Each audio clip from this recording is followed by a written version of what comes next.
Good morning. When he began to talk last night, Josh Frydenberg addressed his audience as if we were still in crisis. And indeed, many parts of the world are still in crisis. As he says, war rages in Europe, which is a great line to begin a political speech. But he noted that Australia remains strong.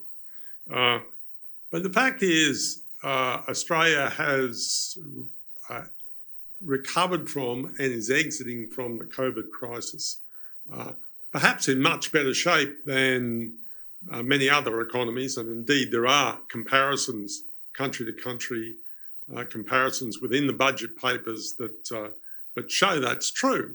Both not only have we had fewer people die from COVID than pretty much every other developed economy, but our economy has taken less of a hit, and we've emerged with our economy much larger relative to other from where we started. Whereas other countries are still attempting to catch up. And why that's important is that in Australia there's been an enormous amount of jobs growth. And there's been an enormous amount of jobs growth in a circumstance where there has been very little immigration. And as a result of that, we've had very sharp falls in unemployment. And unemployment is now 4%. The budget papers suggest that they'll go to 3.75% and stay there. I've suggested, and I strongly believe, that unemployment in Australia will go a lot lower than that. The Federal Reserve, in the same circumstance of the same international economy, is anticipating unemployment to go to 3.5% during that period and stay there. In the US, we should at least be able to achieve that. I note that in the US, unemployment is now the lowest since the 1960s. And in the 1960s, Australian unemployment was significantly lower than that in the US. So if we've done it before and got to much lower levels of unemployment than the US, I think we can do it again because this economy is in an earlier stage of growth than the US economy is, and dynamically there's much more capacity to expand this economy than is the case with the US economy. Moving to that debate, to the debate about real wages, which seems to be the important political debate, what I've tried to refer to in opening the discussion is referred to a lot of research which has been done by the Reserve Bank of Australia, particularly since 2017. And what that shows is that when you get unemployment down to these levels, firstly, inflation starts to go up, but wages go up a lot faster than inflation. And that means that you have increases in real wages, living standards improve. And the lower unemployment is, the more living standards will improve.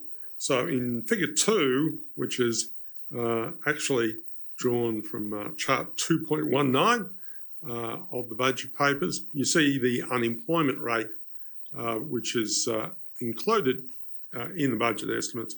And unemployment in this budget in 22-23 is much lower. It's at least % lower than unemployment was anticipated before. And that therefore gives you this sustained period of recovery of inflation, but recovery of wages faster and strong wages growth. The budget, the way the budget has moved is pretty interesting. And I talk about and the budget deficit has moved is pretty interesting. I talk about the outlays on page 4 of my commentary. And what's really fascinating to me, looking at it this morning, is what's happened with social security spending and health spending. Social security spending fell by $5.7 billion between the previous budget and this budget. And that means that expenditure will have fallen by 5.1% by the time we get to the next financial year. And healthcare spending has fallen by $5.7 billion. And that is a decline of 5% over the next year. So this decline in these two, what are normally the two biggest items of budget spending, allows for spending in other areas. In particular, we have increased spending in transport and communications. We have increased spending in defence, which is now 6% of Australian outlays. And so what's really is there's been a shift in different components of the budget to allow the increased spending,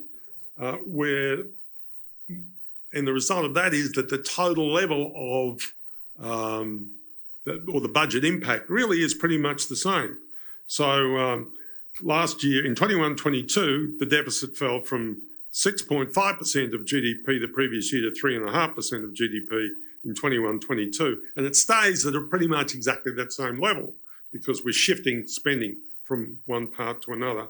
And then after maintaining a level of 3.4% of GDP deficit, which is like the US budget deficit last year was over 10% of GDP. The deficit sizes in Australia are tiny in comparison to what we're seeing in the US. And from the 3.4% of GDP in 22-23, the deficit then declines to 2.4% the year after that, 1.9% the year after that, and 1.6% the year after that. So the deficit is still in control, and the result of our deficit being in control is net debt to GDP in Australia peaks in this budget year, but in 24-25 when it peaks at 33.1% of GDP. Now you might think a net debt to GDP of 33.1% of GDP is a lot, but in the US, net debt to GDP is over 100% of GDP. So our debt is a third of the US level. All of this suggests a pretty well run economy, and with low unemployment, rising real wages, we have an extended period of prosperity in the Australian economy ahead of us. You know, one of the better periods that any of us will ever have lived through. And that provides many great opportunities in the Australian economy. And as I say at my last line, I hope we don't squander those opportunities.